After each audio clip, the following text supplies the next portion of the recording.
নমস্কাৰ এই মুহূৰ্তত আহি পৰিছে সন্ধিয়াৰ কেইবাটাও বিগ ব্ৰেকিং নিউজ। আজি হৈছে 1 মাৰ্চ। গোটেই অসম তথা ভাৰতৰ বিভিন্ন প্ৰান্তৰ পৰা যুগুত হৈছে কেইবাটাও গুৰুত্বপূৰ্ণ খবৰ। এনেবোৰ খবৰ নিতৌ পাই থাকিবলৈ চেনেলটি সাবস্ক্ৰাইব কৰি ভিডিঅ'টো এটা লাইক কৰিবলৈ নাপাহৰিব। আজিৰ আমাৰ প্ৰথমটো খুবেই গুৰুত্বপূৰ্ণ খবৰ হৈছে এটা ডাঙৰ খবৰ। হয় বন্ধু, আজিৰ আমাৰ প্ৰথমটো খুবেই গুৰুত্বপূৰ্ণ খবৰ হৈছে এটা ডাঙৰ খবৰ। মেট্ৰিক পৰীক্ষাত ইটোৰ পিছত সিটো বিতৰ্কৰ সৃষ্টি হৈছে আৰু এইবাৰ সাধাৰণ গণিত বিষয়ৰ প্ৰশ্ন কাকতক লৈ বিতৰ্কিত সৃষ্টি হৈছে। ৰাজ্যজুৰি পাঠ্যক্ৰমত নথকা প্ৰশ্নক লৈ উদ্বিগ্ন পৰীক্ষাৰ্থী আৰু অভিভাৱক। সেবাৰ কৰ্মকাণ্ডক হতাশ পৰীক্ষা আৰু অভিভাৱক আৰু শিক্ষক সমাজ। কিয়নো হাজাৰ হাজাৰ পৰীক্ষাৰ্থীৰ জীৱনক লৈ এইবাৰ হেতালি কৰিছে নেকি সেবাই আৰু মেট্ৰিক অংকৰ প্ৰশ্ন কাকতক লৈ ৰাজ্যজুৰি ব্যাপক প্ৰতিক্ৰিয়া সৃষ্টি হৈছে। পাঠ্যক্ৰম বৰ্ষীভূত প্ৰশ্ন দেখি পৰীক্ষা কেন্দ্ৰতে পৰীক্ষাৰ্থীৰ কান্দনৰ ৰোল আৰু সেবাই পৰিচালনা কৰা শেষৰটো মেট্ৰিক পৰীক্ষাতো এতিয়া অতন্ত্ৰৰ সৃষ্টি হৈছে আৰু শিক্ষাৰ্থীৰ ভৱিষ্যতক লৈ এইবাৰ সেবাই হেতালি খেলাৰ অভিযোগ উত্থাপিত হৈছে। ছাত্ৰ ছাত্ৰীৰ জীৱনক লৈ এইবাৰ হেতালি নেখেলাবলৈ এইবাৰ সেৱাক সকলো প্ৰদান কৰিছে আছুৰ তৰফৰ পৰা আৰু আছুৰ সজাতি দলৰ লগতে উপস্থিত হল পৰীক্ষাৰ্থীৰ লগতে অভিভাৱক আৰু গণিতৰ পৰীক্ষা পুনৰ অনুষ্ঠিত কৰিবলৈ শিক্ষাৰ্থী আৰু অভিভাৱকৰ দাবী উত্থাপিত হৈছে। সেবাই সচিব এইবাৰ নৰনাৰায়ণ নাথক জবাবদিহি কৰিলে ক্ষোভিত শিক্ষাৰ্থী আৰু অভিভাৱকে। মেট্ৰিক পৰীক্ষাত ইটোৰ পিছত সিটো বিতৰ্ক হয় বন্ধুসকল। ডাঙৰ খবৰ, এটা গুৰুত্বপূৰ্ণ খবৰ মুকলি হৈছে। ইয়াৰ বিষয়ত আপোনালোকে কি ক'ব? যদি আপোনালোকৰ কিবা মন্তব্য কৰিব লগা থাকে আপোনালোকৰ মন্তব্যটো নিশ্চয় কমেণ্টৰ জৰিয়তে জনাবলৈ নাপাহৰিব। হিমন্ত বিশ্ব শৰ্মাৰ সভাত খালী হৈ ৰল হাজাৰ হাজাৰ চকী। ইয়াক লৈ ৰাজ্যজুৰি এটা ডাঙৰ খবৰ মুকলি হৈছে আৰু ইয়াক লৈ ডাঙৰ চৰ্চা আৰম্ভ হৈছে। জনপ্ৰিয়তা হ্ৰাস পাইছে নেকি অসমৰ মুখ্যমন্ত্ৰী ডক্টৰ হিমন্ত বিশ্ব শৰ্মাৰ? এতিয়া এনেকুৱাকৈ এটা ডাঙৰ প্ৰশ্ন উত্থাপন কৰা হৈছে।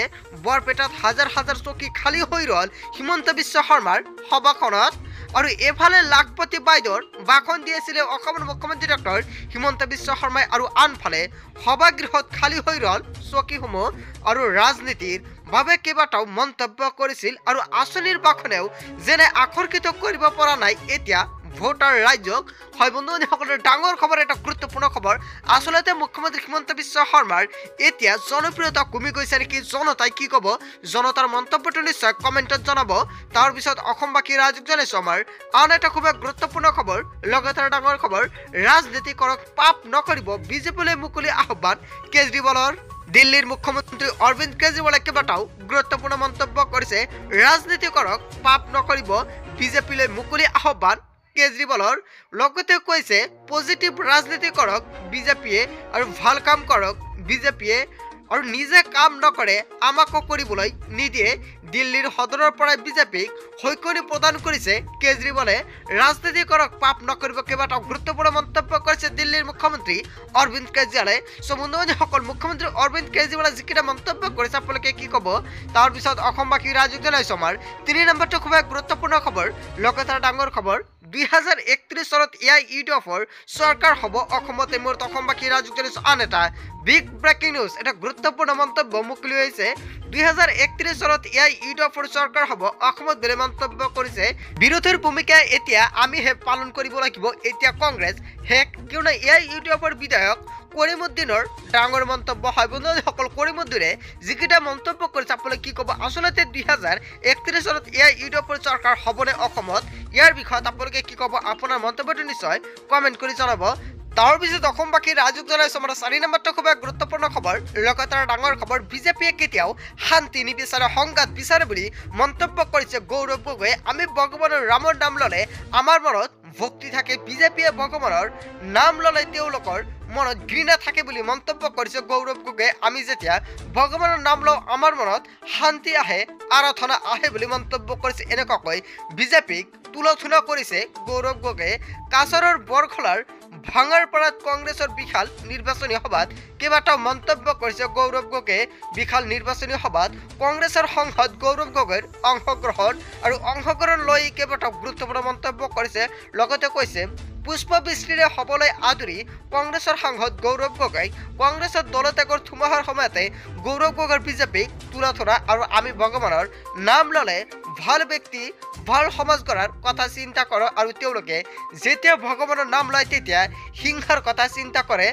এয়াই হৈছে কংগ্ৰেছ আৰু বিজেপিৰ মাজৰ পাৰ্থক্য। আমাৰ কাৰণে ভগৱানৰ ৰাম হৈছে ভক্তি আৰু আস্থা, তেওঁলোকৰ বাবে ভগৱানৰ ৰাম হৈছে ভোটৰ এক অস্ত্ৰ। ৰামৰ নাম ল'লে আমাৰ মনত সেৱাৰ ভাৱ জাগ্ৰত হয় আৰু তেওঁলোকে ভগৱানৰ নাম লৈ মানুহক ভোট লৈ কনভাৰ্ট কৰিবৰ বাবে চিন্তা কৰে। পুনৰ কংগ্ৰেছৰ ভাল দিন ইতিহাস ঘূৰি আহিব বুলি মন্তব্য কৰিছে কংগ্ৰেছৰ সাংসদগৰাকীৰ। বিজেপি য'ত সোমায় তাত বিভাজনৰ ৰাজনীতি আৰম্ভ হয়। প্ৰধানমন্ত্ৰী মোদী ডাঙৰীয়া মোৰ প্ৰশ্নৰ উত্তৰ দিব নোৱাৰিলে আৰু বিজেপিয়ে শান্তি নিবিচাৰি সংঘাতৰ জৰিয়তে ৰাজনীতিক লাভ বিচাৰে। মনত ৰাখিবা, ক্ষমতা সদায় তোমালোকৰ লগত নাথাকে। আমি ভগৱান ৰামৰ নাম ল'লে আমাৰ মনত ভক্তি থাকে বুলি মন্তব্য কৰিছে। হয় বন্ধুসকল, কেইবাটাও গুৰুত্বপূৰ্ণ মন্তব্য কৰিছে গৌৰৱ গগৈ যিকেইটা মন্তব্য কৰিছে আপোনালোকে কি ক'ব? তাৰপিছত অসমবাসী ৰাইজক জনাইছো আমাৰ 5 নম্বৰটো খুবেই গুৰুত্বপূৰ্ণ খবৰ, লগতে ডাঙৰ খবৰ। নিবনুৱালৈ ভাল খবৰ, কিয় পুনৰ মুকলি কৰিব ৩৫,০০০ চৰকাৰী চাকৰিৰ বিজ্ঞাপন। মুখ্যমন্ত্ৰী হিমন্ত বিশ্ব শৰ্মাৰ আন কেইবাটাও বৃহৎ ঘোষণা। ৰাজ্যৰ হাজাৰ হাজাৰ নিবনুৱালৈ ভাল খবৰ, পুনৰ ওলাব ৩৫,০০০ চৰকাৰী চাকৰিৰ বিজ্ঞাপন। মুখ্যমন্ত্ৰী হিমন্ত বিশ্ব শৰ্মাৰ বৃহৎ ঘোষণা। আজি আমি ৯৬,০০০ নিবনুৱা যুৱক যুৱতীক চাকৰি প্ৰদান কৰিছোঁ আৰু চাকৰিৰ লগতে জড়িত দালালৰ বজাৰখনো আমি নোহোৱা কৰিছোঁ। এতিয়া অসমৰ দুখীয়া ল'ৰা ছোৱালীয়ে চৰকাৰী চাকৰি পায়। ৰিক্সা চালক ঠেলা চালকৰ ল'ৰা ছোৱালীয়ে ঘোষ নিদিয়াকৈ চৰকাৰী চাকৰি লাভ কৰে আৰু ৪,০০০ চাকৰি দিলে মোৰ সংকল্প পূৰ্ণ হয়। কিন্তু আমি আৰু আগুৱাই যাব বিচাৰোঁ আৰু ১ লাখৰ লগতে আৰু ৩৫,০০০ চাকৰি আমি নিবনুৱাৰ বাবে মুকলি কৰি দিম। বৰপেটাৰ জনসভাত মুখ্যমন্ত্ৰী ডক্টৰ হিমন্ত বিশ্ব শৰ্মাৰ বৃহৎ মন্তব্য। হয় বন্ধুসকল, অসমৰ মুখ্যমন্ত্ৰী ডক্টৰ হিমন্ত বিশ্ব শৰ্মাই যিকেইটা পন্থা হাতত লৈছে ইয়াৰ বিষয়ত আপোনালোকে কি ক'ব? তাৰপিছত অসমবাসী ৰাইজক জনাইছো আমাৰ ৬ নম্বৰটো খুবেই গুৰুত্বপূৰ্ণ খবৰ, লগতে ডাঙৰ খবৰ। কাক লৈ হিমন্ত বিশ্ব শৰ্মাৰ কেইবাটাও গুৰুত্বপূৰ্ণ ঘোষণা। কাক লৈ অসমৰ মুখ্যমন্ত্ৰী ডক্টৰ হিমন্ত বিশ্ব শৰ্মাৰ ডাঙৰ মন্তব্য। কাৰ বিৰুদ্ধে আন্দোলন কৰাৰ প্ৰাসংগিকতা বৰ্তমান নাই বুলি মন্তব্য কৰিছে। সংসদত গৃহীত হোৱা আইন আন্দোলনে পৰিৱৰ্তন কৰিব নোৱাৰে, কেৱল সৰ্বোচ্চ ন্যায়ালয়েহে ৰখাব পাৰিব। কা আৰু যিসকলে কাক বেয়া পায় তেওঁলোক এছচিৰ মজিয়ালৈ যাওক। পলিটিকেল কেৰিয়াৰ বনাব খোজাসকলেহে আন্দোলন কৰে। গণতান্ত্ৰিকভাৱে লোকসভা ৰাজ্যসভাত গৃহীত হৈছে কা আৰু কাক লৈ অসমৰ মুখ্যমন্ত্ৰী ডক্টৰ হিমন্ত বিশ্ব শৰ্মাই কেইবাটাও মন্তব্য কৰিছে। লগতে কৈছে কাক লৈ অসমৰ মাটিত আন্দোলন কৰিব লাভ নাই বুলি মন্তব্য কৰিছে। হয় বন্ধুসকল, কা আপোনালোকে বিচাৰে নাই, আচলতে কাক লৈ যিটো পন্থা হাতত লৈছে জনসাধাৰণে ইয়াৰ বিষয়ত আপোনালোকে কি ক'ব? তাৰপিছত অসমবাসী ৰাইজক জনাইছো আমাৰ ৭ নম্বৰটো খুবেই গুৰুত্বপূৰ্ণ খবৰ, লগতে ডাঙৰ খবৰ। একেলগে ১৫ বিজেপি বিধায়কক বহিষ্কাৰে মূৰ্ত। অসমবাসী ৰাইজক জনাইছো আন এটা বিগ ব্ৰেকিং নিউজ। অৱশেষত একেলগে ১৫ বিজেপি বিধায়কক বহিষ্কাৰ কৰা হৈছে আৰু হিমাচলত বিজেপি ৰাজনৈতিক সংকটৰ গৰাকহ আৰু এটা দিনতে ১৫জন বিজেপি বিধায়ক বহিষ্কাৰ কৰিছে অধ্যক্ষই আৰু বহিষ্কৃত বিধায়কৰ ভিতৰত আছে বিৰোধী দলপতি জয়ৰাম ঠাকুৰ। হিমাচলত ৰাজ্যসভাৰ নিৰ্বাচনৰ পিছতেই বিজেপিত অথন্তৰ আৰু বহিষ্কৃত আটাইকেইজন বিজেপি বিধায়কে বিচাৰিলে সমায়। ৰাজ্যপালক সাক্ষাৎ কৰিবলৈ অনুমতি বিচাৰিলে ১৫ বিজেপি বিধায়কে আৰু এখন আসনৰ বাবে নিৰ্বাচনত জয়ী সাব্যস্ত কৰিছিল বিজেপিয়ে।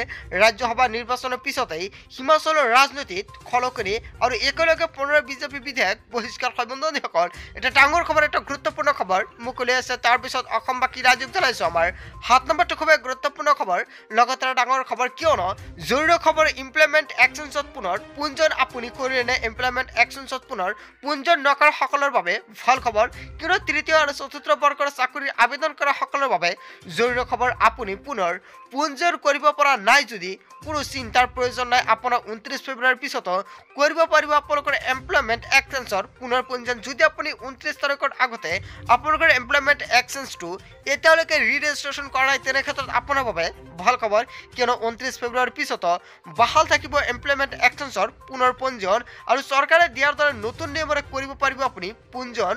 লগতে ২৯ ফেব্ৰুৱাৰী এমপ্লয়মেণ্ট এক্সচেঞ্জত পুনৰ পঞ্জীয়নৰ অন্তিম দিন ধাৰ্য কৰা হৈছিলে আৰু কাৰিকৰী অসুবিধাৰ বাবে বৰ্তমান সেৱাসমূহ বিশেষভাৱে হোৱা উপলব্ধ আৰু অতি সোনকালেই প্ৰক্ৰিয়াসমূহ উপলব্ধ হ'ব বুলি আহিছে জাননী। আৰু ২৯ ফেব্ৰুৱাৰীৰ পুনৰ পঞ্জীয়নৰ দিন শেষ হোৱাৰ পিছতো উপলব্ধ থাকিব প্ৰক্ৰিয়া। হয় বন্ধুসকল, যদি আপোনালোকৰ এমপ্লয়মেণ্ট এক্সচেঞ্জটো আপুনি পুনৰ ৰেজিষ্ট্ৰেশ্যন কৰা নাই তেনে ক্ষেত্ৰত আপুনি এতিয়া কৰিব পাৰিব যদি আপোনালোক কৰিব লগা আছে তেনে ক্ষেত্ৰত আপোনালোকে অতি শীঘ্ৰেই কৰি লওক আপুনি কেনেকৈ কৰিব যদি আপোনাৰ ভিডিঅ' লাগে তেনে ক্ষেত্ৰত নিশ্চয় আপুনি কমেণ্ট কৰিব নেক্সট ভিডিঅ'ত সম্পূৰ্ণকৈ জনাম সব বন্ধু বান্ধৱীসকল আজিৰ মূল ভিডিঅ'খনত আপোনালোকক কিখিনি সৰু এটা ইনফৰমেশ্যন দিবলগীয়া আছিলে ভিডিঅ'টি ভাল লাগিলে লাইক কমেণ্ট শ্বেয়াৰ কৰিব আৰু যদি এতিয়ালৈকে চেনেলটি ছাবস্ক্ৰাইব কৰা নাই তেন্তে এনেকৈ নতুন নতুন ইনফৰমেটিভ তথা হেল্পফুল ভিডিঅ' পাবলৈ হ'লে চেনেলটি ছাবস্ক্ৰাইব কৰিবলৈ নাপাহৰিব। সো থেংক ইউ ফৰ ৱাচিং ফুল ভিডিঅ'।